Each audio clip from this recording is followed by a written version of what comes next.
Good morning, everyone. Let's talk about what we're doing today, okay? Today, you're going to come here under 320. You're going to review these notes, and then let me show you how those notes look like.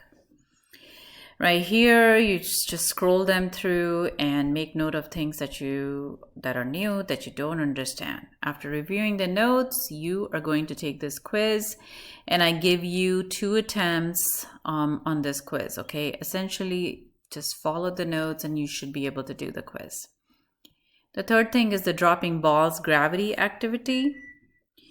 And basically what you have is a document here. Go ahead and click on this and open it up. And this is how it looks like. Okay, after you review the question, predict which prediction is going to hold true and why.